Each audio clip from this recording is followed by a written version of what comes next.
Hello friends, welcome to my YouTube channel begin English with Gaurav. दोस्तों, अगर आप अंग्रेजी बोल नहीं पाते, लिख नहीं पाते, असहज महसूस करते हैं और अगर आपका कॉन्फिडेंस जा चुका है, तो मैं वादा करता हूँ मैं आपको अंग्रेजी सिखा दूंगा। लेकिन एक प्रॉमिस आपको भी अपने आप से करना होगा कि दिन में कम से कम 1 या 2 मिनट के लिए आपको इस लैंग्वेज को प्रैक्टिस करना होगा। दोस्तों, ये एक लैंग्वेज है जो प्रैक्टिस मांगती है, तभी आप इम्प्रूव कर पाओगे। तो चलिए आज आपकी वोकेबलरी और सेंटेंस मेकिंग को और स्ट्रांग बनाते हैं इस कहानी के जरिए। अभिनव एक गरीब लड़का था जो हर रोज अखबार बेचता था। एक दिन उसकी नज़र एक बूढ़े आदमी में पड़ती है और ठंड भी बहुत हो रही होती है। वो उस बूढ़े आदमी को अपनी स्वेटर दे देता है ताकि उसे ठंड ना लगे। अगले दिन वो बूढ़ा आदमी उस लड़के के लिए गर्म खाना लाता है क्योंकि वो भी देखता है कि उस लड़के ने उसकी मदद करी थी। तो इससे ये पता चलता है दोस्तों कि हमें दयालुता का भाव रखना चाहिए और कौन कब काम आ जाए हमें नहीं पता। तो चलिए स्टोरी के जरिए समझते हैं। अभिनव एक गरीब लड़का था। अभिनव वॉज अ पुअर बॉय। अभिनव लड़के का नाम है दोस्तों। वॉज मतलब था। अब पुअर मतलब एक गरीब लड़का। पुअर मतलब गरीब। बॉय मतलब लड़का। अभिनव एक गरीब लड़का था। वो हर सुबह अखबार बेचता था। ही सोल्ड न्यूज़पेपर्स। ही मतलब वो। सोल्ड मतलब बेचता था। सेल मतलब बेचना। सोल्ड मतलब बेचता था। सेल की सेकंड फॉर्म होती है दोस्तों सोल्ड। न्यूज़पेपर मतलब अखबार। एवरी मॉर्निंग मतलब हर सुबह। एक ठंडे दिन उसने सड़क पर एक बूढ़े आदमी को अकेले बैठे देखा। One cold day. वन मतलब एक। कोल्ड मतलब ठंडा। डे मतलब दिन। एक ठंडे दिन इसका मतलब हो गया दोस्तों। He saw an old man. He मतलब उसने। सॉ मतलब देखा। सी मतलब देखना। सॉ मतलब देखा। सॉ पास्ट टेंस के लिए हम यूज करते हैं। ये सेकंड फॉर्म है सी की। वर्ब है। तो वर्ब का सी का मतलब होता है देखना। सॉ का मतलब होता है देखा पास्ट टेंस के लिए। तो ये पास्ट टेंस की बात हो रही है इसलिए हम सॉ लगा रहे हैं। किसको देखा? एक बूढ़े आदमी को। N old man.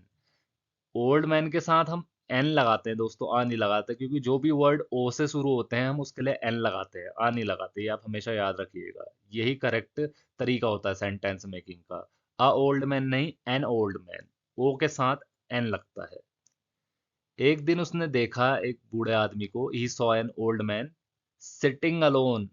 सिटिंग मतलब बैठे हुए। अकेले मतलब alone. On the street. On मतलब पर। द स्ट्रीट मतलब गली में। एक ठंडे दिन उसने एक बूढ़े आदमी को गली में बैठे हुए देखा। इसका मतलब ये हो गया दोस्तों। बूढ़ा आदमी कांप रहा था। The man. आदमी। मैन के संग हम हमेशा द लगाते हैं। स्पेसिफिक वर्ड है, खास चीज है, इसलिए। Man was. पास्ट की बात हो रही है ना, तो ये प्रेजेंट कॉन्टिन्यूअस टेंस हो गया। क्योंकि वो कांप रहा था। वॉज मतलब था। कापा था नहीं है, वो कांप रहा था। कॉन्टिन्यूअस में चल रहा था। कॉन्टिन्यूअस में चल रही थी ना चीज। तो ये प्रेजेंट कॉन्टिन्यूअस टेंस हो गया। The man was shivering. कांप रहा था। क्यों कांप रहा था? क्योंकि उसके पास स्वेटर नहीं था। बिकॉज। क्योंकि। इसका मतलब क्योंकि है। ही मतलब वो। हैड मतलब पास नहीं था। पास नहीं था। नहीं का मतलब नहीं। स्वेटर मतलब स्वेटर, और जो हम स्वेटर पहनते हैं। He had. हैड का मतलब यहाँ पर पास हो गया। ही हैज उसके पास स्वेटर है। जैसे यहाँ पर प्रेजेंट में लेते हैं ही हैज स्वेटर, उसके पास स्वेटर है हम बोलेंगे तो उसमें हैज लगेगा। तो हैज की सेकंड फॉर्म हो गई हैड। तो यहाँ पे पास्ट की बात हो रही है, तो यहाँ पे बोलेंगे हम ही हैड स्वेटर, उसके पास स्वेटर थी। उसके पास जो वर्ड आ रहा है ना उसके लिए हम हैड यूज करेंगे, लेकिन ये पास थी। हैज का मतलब पास है। हैड का मतलब पास थी। क्योंकि उसके पास स्वेटर थी, लेकिन यहाँ पर नो लगा है तो उसके पास स्वेटर नहीं थी हो जाएगा। The man was shivering. आदमी कांप रहा था क्योंकि उसके पास स्वेटर नहीं थी। अभिनव को दुख हुआ। अभिनव फेल्ट सैड। अभिनव लड़के का नाम। फेल्ट मतलब महसूस होना या बुरा मानना। नहीं, फेल्ट का मतलब महसूस होना। क्या महसूस होना? बुरा महसूस होना, उसको बुरा लगा। महसूस होना मतलब लगना या लगा। महसूस होना या लगना, फेल्ट को हम बोलेंगे। फील इसका फर्स्ट फॉर्म होती है दोस्तों, वर्ब की फर्स्ट फॉर्म होती है, और फेल्ट इसकी होती है सेकंड फॉर्म, जो हम पास्ट के लिए यूज करते हैं। फेल्ट मतलब महसूस हुआ या लगा। क्या लगा? बुरा लगा, अभिनव को बुरा लगा। वो घर आया या घर गया। He went home. ही मतलब वो, वेंट मतलब गया। गो मतलब जाना, वेंट मतलब गया। वेंट पास्ट टेंस के लिए हम यूज करेंगे, गो प्रेजेंट टेंस के लिए यूज करेंगे। वेंट का मतलब जाना, और सेकंड फॉर्म होती है वेंट गो की दोस्तों। वो घर गया, होम मतलब घर। अपना पुराना स्वेटर लाया। ही एक बार लग चुका है दोस्तों, मैंने अक्सर बताया है, जो सेंटेंस कॉन्टिन्यूटी में चलते हैं हम उसमें बार बार ही नहीं लगाते, बार बार सब्जेक्ट नहीं लगाते, एक ही बार लगाते हैं, और अपने सेंटेंस को ब्रेक कर करके बनाते हैं। जैसे वो घर गया, उसके बाद उसने क्या करा? कॉमा लगाया। हम ही दोबारा नहीं लगाएंगे। तो आप समझ सकते हैं, ही यहाँ लगेगा लेकिन आप लगाएंगे नहीं। वो घर गया दोबारा, वो स्वेटर लाया। ही टुक हिज ओन स्वेटर। टुक मतलब लेना, टेक मतलब लेना, टुक मतलब लिया। टुक पास्ट फॉर्म हो गई टेक की। टुक हिज लिया, हिज मतलब अपनी, ओन मतलब खुद की, ओल्ड मतलब पुरानी स्वेटर, और खुद की पुरानी स्वेटर लिया, और gave it to the man. और गेव मतलब दिया। गिव का सेकंड फॉर्म होता है गेव, जो हम पास्ट टेंस में यूज करते हैं। सेकंड फॉर्म है गिव की, gave. Gave it, it sweater को बोला गया है यहाँ पर। स्वेटर भी हम दो बार यूज नहीं करेंगे, हम दूसरी बार इट यूज करेंगे स्वेटर को। और गेव इट, दिया इसको। किसको? स्वेटर को दिया। टू द मैन, आदमी को दिया। तो वो घर गया, अपनी वो पुरानी स्वेटर लिया और आदमी को दे दिया। चलिए आगे बढ़ते हैं दोस्तों। बूढ़े आदमी ने आंखों में आंसू के साथ मुस्कुराते हुए कहा। द ओल्ड मैन, बूढ़े आदमी ने, मैन के संग द लगता है दोस्तों हमेशा, मैंने बताया। तो यहाँ पर द ओल्ड मैन हो गया पूरी तरह से। वो आदमी क्या था? बूढ़ा आदमी था। तो बूढ़ा आदमी स्माइल्ड, मुस्कुराया। स्माइल मतलब मुस्कुराना, स्माइल्ड मतलब मुस्कुराया, पास्ट की बात है, सेकंड फॉर्म है स्माइल की, स्माइल्ड। बूढ़ा आदमी मुस्कुराया, विद मतलब के साथ, टीयर्स मतलब आंसुओं में। आंसू कहाँ? In his eyes. इन मतलब में, हिज मतलब उसकी, आंखों में। तो ओल्ड मैन मुस्कुराया अपनी आंखों में आंसू के साथ, इसका मतलब ये हो गया दोस्तों, बूढ़े आदमी ने आंखों में आंसू के साथ मुस्कुराते हुए कहा। मैं आपको पूरा समझा रहा हूँ। The old man smiled with tears in his eyes. तो बूढ़ा आदमी मुस्कुराया आंखों में आंसू के साथ, और कहा। सैड मतलब कहा, से मतलब कहता है, सैड मतलब कहा, पास्ट की बात हो रही है। धन्यवाद बेटा। Thank you son. Thank you का मतलब धन्यवाद आपका बेटा। अभिनव के पास पैसे कम थे। अभिनव जो लड़के का नाम है, हैड मतलब पास था, मैंने पहले ही बताया दोस्तों, इससे पहले भी हैड आया है। हैज हम प्रेजेंट के लिए यूज करते हैं, और हैड पास्ट के लिए करते हैं। हैज का मतलब पास है। अभिनव हैड मनी, जैसे आप बोल सकते हैं अभिनव के पास पैसा है, अभिनव हैड मनी, हैज मनी। और पास्ट की बात है तो अभिनव हैड मनी, अभिनव के पास पैसा था। तो यहाँ पर हैड आ गया, तो पास था लगा देंगे। लिटिल का मतलब थोड़ा बोलेंगे या कम। मनी मतलब पैसा। अभिनव के पास थोड़ा पैसा था, लेकिन उसका दिल प्यार से भरा था। बट हिज हार्ट, बट मतलब लेकिन, हिज मतलब उसका, हार्ट मतलब दिल या हृदय, वॉज मतलब था, किससे? फुल ऑफ लव, प्यार से भरा था। फुल ऑफ लव को हम प्यार से भरना बोलेंगे, फुल ऑफ लव। उसका दिल प्यार से भरा था। अगले दिन वो बूढ़ा आदमी अभिनव के लिए गरम खाना लेकर आया। द नेक्स्ट डे, डे के साथ हम हमेशा नेक्स्ट लगाएंगे, डे के साथ हम हमेशा द लगाएंगे दोस्तों, याद रखना। नेक्स्ट मतलब अगला, जो दिन है, अगले दिन। द मैन केम बैक, आदमी वापस आया। केम बैक का मतलब वापस आना, वापस आया। कम बैक का मतलब वापस आना, जो प्रेजेंट के लिए हम यूज करते हैं। और कम की सेकंड फॉर्म होती है केम, सेकंड फॉर्म जो हम पास्ट के लिए यूज करते हैं। तो केम बैक का मतलब वापस आना, तो आदमी वापस आया। विद मतलब के साथ, वार्म फूड मतलब गर्म खाना, वार्म मतलब गर्म होता है, फूड मतलब खाना। तो आदमी वापस आया गर्म खाने के साथ अभिनव के लिए, फॉर मतलब के लिए। इसका मतलब ये हो गया दोस्तों, अगले दिन वो बूढ़ा आदमी अभिनव के लिए गर्म खाना लेकर आया। तो द मैन, तो अगले दिन आदमी वापस आया गर्म खाने के साथ अभिनव के लिए। दोस्तों मीनिंग सेम निकल ली है, यहाँ पर थोड़ा ट्विस्ट है लेकिन मतलब सेम निकल रहा है। मैंने आपको वर्ड बाय वर्ड बता दिया है। आदमी अगले दिन वापस आया, अगले दिन नहीं भी बोलते हैं तो द मैन केम बैक, आदमी वापस आया गर्म खाने के साथ फॉर अभिनव। अगर आपको पूरा तरह से बोलना है तो आप इसके आगे नेक्स्ट डे लगा सकते हैं, तो पूरा वर्ड टू वर्ड आपको समझ में आ जाएगा। द मैन, आदमी, केम बैक, आदमी वापस आया गर्म खाने के संग अभिनव के लिए अगले दिन। उसने कहा, ही सैड, ही मतलब वो, सैड मतलब कहा, से का सेकंड फॉर्म होता है सैड, जो कि हम पास्ट टेंस में यूज करते हैं, जिसका मतलब होता है कहा। तुमने मेरी मदद की जब मेरे पास कुछ नहीं था, अब मैं तुम्हारी मदद करना चाहता हूँ, क्या आदमी ने कहा। ही सैड, उसने कहा, यू हेल्प्ड मी, यू मतलब तुमने, हेल्प्ड मतलब मदद की, हेल्प मतलब मदद करना जो प्रेजेंट में करते हैं, और हेल्प की सेकंड फॉर्म हो गई हेल्प्ड, जो हम पास्ट टेंस में यूज करते हैं। तो यहाँ पर पास्ट की बात हो रही है। यू हेल्प्ड मी, तुमने मेरी मदद करी, जब, व्हेन मतलब जब, आई हैड, आई हैड मतलब मेरे पास, पास्ट की बात हो रही है दोस्तों, पहले भी बताया था मैंने। जब मेरे पास, नथिंग मतलब कुछ नहीं था, जब मेरे पास कुछ नहीं था। नाउ, अब मैं तुम्हारी मदद करना चाहता हूँ। नाउ मतलब अब, I want to help you, I मतलब मैं, वॉन्ट मतलब चाहता हूँ, टू हेल्प मतलब हेल्प करना, मदद करना। टू के साथ हम हमेशा वर्ब की फर्स्ट फॉर्म लगाते हैं दोस्तों, मैंने बताया था आपको। जब भी हम कहते हैं ना मुझे जाना है, मुझे करना है, मुझे बताना है, मुझे खाना है, मुझे सीखना है, मुझे पढ़ना है, जिसमें ना ना ना आ रहा है, तो उसके संग हम टू लगाएंगे वर्ब के साथ। तो यहाँ पर हेल्प हम कर रहे हैं तो टू के साथ हेल्प लगाएंगे तो क्या हो जाएगा, मदद करना। ठीक है। तुम्हारी, यू मतलब आपकी या तुम्हारी। Now I want to help you, मैं आपकी मदद करना चाहता हूँ। चलिए दोस्तों आगे बढ़ते हैं।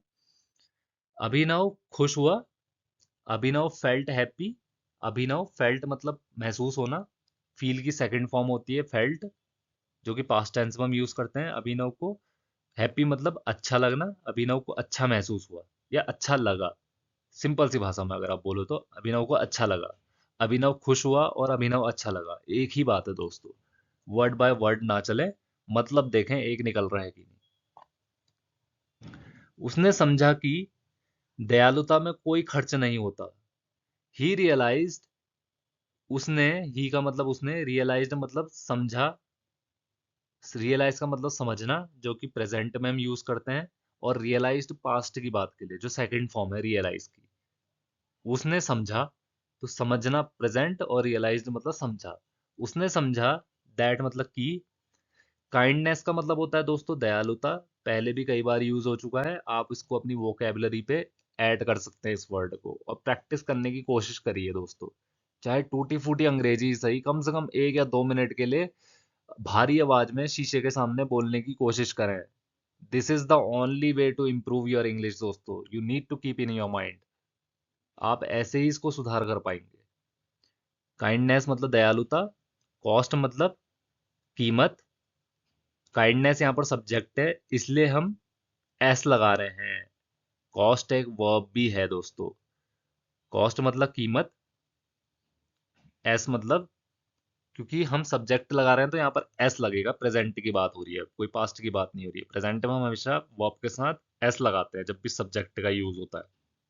तो काइंडनेस क्या है, सब्जेक्ट है, दयालुता सब्जेक्ट है, इसलिए हम एस लग रहा है। दयालुता की कीमत कुछ नहीं, मतलब नथिंग मतलब कुछ नहीं, दयालुता की कोई कीमत नहीं होती, इसका मतलब ये हो गया दोस्तों। उसने समझा कि दयालुता की कोई खर्च नहीं होता या कोई कीमत नहीं होती, एक ही बात है दोस्तों। लेकिन यह देने वाले और पाने वाले दोनों को खुश करती है। बट, लेकिन, बट का मतलब लेकिन, इट ब्रिंग्स, इट यहाँ पर काइंडनेस के लिए यूज किया गया दोस्तों, आप काइंडनेस भी कर सकते हो।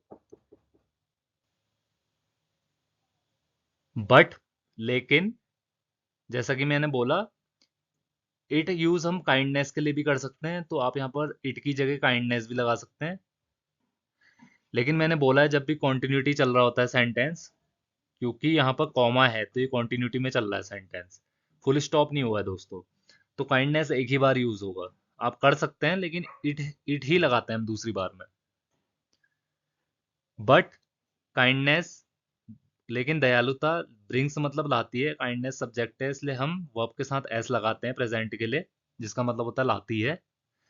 हैप्पीनेस मतलब खुशी, लेकिन दयालुता खुशी लाती है टू बोथ द गिवर, किसके लिए? टू का मतलब यहाँ पर लिए होता है, बोथ मतलब दोनों, दोनों के लिए, गिवर मतलब देने वाला, एंड मतलब और, रिसीवर मतलब लेने वाला, प्राप्त करने वाला। तो इसका मतलब हो गया उसने महसूस किया कि काइंडनेस की कोई कीमत नहीं होती, लेकिन ये लेकिन दयालुता खुशियां लाती है दोनों के लिए, देने वाले के लिए भी और लेने वाले के लिए भी। ठीक है दोस्तों, ये देने वाले और पाने वाले दोनों को खुश करती है या दोनों के लिए खुशी लाती है, एक ही बात है दोस्तों, वर्ड बाय वर्ड ना चले, मीनिंग एक निकलनी चाहिए। इसका मतलब एक ही है, अगर हम इसे बोलेंगे ना ये दयालुता खुशी लाती है लेने वाले और प्राप्त करने वाले के लिए, तो बात एक ही है, इसका मतलब यही निकल रहा है। मैंने आपको वर्ड बाय वर्ड इंग्लिश में समझा दिया, यहाँ पर थोड़ा अच्छे से बनाया गया है सेंटेंस। उस दिन से, फ्रॉम दैट डे, फ्रॉम मतलब से, दैट मतलब उस, डे मतलब दिन, उस दिन से अभिनव ने जब भी संभव हो लोगों की मदद की। अभिनव हेल्प्ड, हेल्प की पास्ट फॉर्म हो गई, हेल्ड मतलब मदद की, लोगों की। वेनेवर मतलब जब भी, वेनेवर को आप अपनी वोकेबलरी पे ऐड कर लीजिए दोस्तों, इसका मतलब होता है जब भी। पॉसिबल मतलब मुमकिन। उस दिन से अभिनव ने मदद की लोगों की जब भी मुमकिन हुआ, तो इसका ये मतलब हो गया दोस्तों, कभी कभी खाना देता, समटाइम्स मतलब कभी कभी, इसको भी अपनी वोकेबलरी पे ऐड कर लीजिए दोस्तों, अच्छा वर्ड है, प्रैक्टिस करने की कोशिश कीजिए। कभी कभी उसने खाना दिया, ही मतलब उसने, गेव मतलब दिया, गिव की सेकंड फॉर्म हो गई, पास्ट के लिए हम यूज करते हैं गेव, मतलब दिया, खाना। समटाइम्स मतलब कभी कभी, कभी मुस्कान, कभी कभी मुस्कान, कभी कभी खाना देता, कभी कभी मुस्कान देता। समटाइम्स ही गेव फूड, कभी कभी वो खाना देता, कभी कभी मुस्कान देता। लोग भी उसकी मदद करने लगे, people started helping, started, people का मतलब होता है लोग, स्टार्टेड हेल्पिंग का मतलब मदद करने लग गए, स्टार्टेड हेल्पिंग, स्टार्टेड कुकिंग खाना बनाने लग गए, स्टार्टेड क्लीनिंग सफाई करने लग गए, स्टार्टेड रीडिंग पढ़ाई करने लग गए, पढ़ाई शुरू करने लग गए, स्टार्टेड क्लाइंबिंग पेड़ पे चढ़ना शुरू कर गए, स्टार्टेड वर्किंग काम करना शुरू कर गए। तो ये जो शुरू कर गए, खाना शुरू कर दिया, साफ करना शुरू कर दिया, तो उसके लिए हम स्टार्टेड हेल्पिंग लगाएंगे। हेल्पिंग मतलब आईएनजी की फॉर्म, ठीक है, आईएनजी वाले वर्ड लगाएंगे फोर्थ फॉर्म वर्ब की। तो लोगों ने उसकी मदद करना शुरू कर दी, हिम मतलब उसकी, टू मतलब भी, तो लोगों ने भी उसकी मदद करना शुरू कर दी, स्टार्टेड हेल्पिंग, मदद करना शुरू कर दी। आगे बढ़ते हैं दोस्तों। दयालुता शहर में धूप की तरह फैल गई। दयालुता यहाँ पर काइंडनेस को कहते हैं दोस्तों। स्प्रेड का मतलब होता है फैलना, और इसकी सेकंड फॉर्म भी जो पास्ट के लिए यूज होती है उसको भी हम स्प्रेड ही कहते हैं, यहाँ पर कोई स्प्रेडेड वर्ड नहीं होगा, वो गलत वर्ड होगा। तो spread first form, second word spread, third word भी स्प्रेड, फोर्थ फॉर्म भी स्प्रेडिंग। तो ये आपको याद रखना है, ठीक है, तो ये पास्ट के लिए यूज किया गया है, प्रेजेंट के लिए नहीं। क्योंकि आप समझिए यहाँ पर जो सेंटेंस बन रहा है वो पास्ट के लिए, दयालुता शहर में धूप की तरह फैल गई, फैल गई मतलब पास्ट के लिए। अगर फैलती हम लिखते तो वो प्रेजेंट के लिए होती, तो दयालुता शहर में धूप की तरह फैल गई, काइंडनेस स्प्रेड फैल गई, इसका मतलब है इन मतलब मैं, द टाउन मतलब शहर में, लाइक मतलब तरह, सनशाइन मतलब धूप की तरह। तो दयालुता शहर में धूप की तरह फैल गई, सब लोग इससे खुश रहने लगे, एवरीवन मतलब सब, फेल्ट मतलब लगे या महसूस होना, हैप्पियर मतलब खुश होना। तो हर कोई खुश होने लगा, हर इंसान या हर लोग खुश होने लगे या खुशी महसूस करने लगे। दयालुता मुफ्त है। काइंडनेस का मतलब दयालुता, इज मतलब है, फ्री मतलब मुफ्त। दयालुता मुफ्त है, लेकिन इसका मूल्य सोने से भी ज्यादा है। लेकिन, बट मतलब लेकिन, इट्स मतलब काइंडनेस वैल्यू, या आप इट्स वैल्यू भी लगा सकते हैं। इट्स का यहाँ पर इसका हो जाएगा, इसका मतलब इसका, इसका। काइंडनेस क्योंकि एक बार लगा है, हम बार बार नहीं लगाएंगे। मैंने बताया दूसरी बार के लिए हम इट लगाते हैं अगर कॉन्टिन्यूटी में सेंटेंस चल रहा है तो ये सेंटेंस कॉन्टिन्यूटी में ही चल रहा है। दयालुता मुफ्त है, लेकिन इसका कीमत या इसकी कीमत, वैल्यू मतलब कीमत, इज मतलब है, ग्रेटर मतलब बड़ी। किससे बड़ी? जब भी हम कंपैरिजन करते हैं तो उसके लिए ग्रेटर लगाएंगे, ग्रेट नहीं लगाएंगे। इसकी कीमत बड़ी है किससे? सोने से भी ज्यादा। देन मतलब से, गोल्ड मतलब सोना। तो जब भी हम ग्रेटर लगाएंगे ना, ई आर जब भी लगता है, ग्रेट, ग्रेटर, ग्रेटेस्ट होते हैं, डिग्री होती है वर्ड की, मैं कभी किसी और दिन समझाऊंगा आपको। तो हम उसके लिए ग्रेटर लगाते हैं। ग्रेटर मतलब कंपैरिजन के लिए होता है। तो दोस्तों यहाँ पर कंपैरिजन किससे हो रहा है? गोल्ड से। तो ग्रेटर के साथ हम देन लगाएंगे, ग्रेटर देन गोल्ड, सोने से बड़ी है। तो इसकी कीमत सोने से बड़ी है। आशा करता हूँ दोस्तों आपको आज का ट्यूटोरियल काफ़ी हेल्पफुल लगा होगा। अगर आपकी कोई भी क्वेरी और कंसर्न है वो आप मुझे कमेंट सेक्शन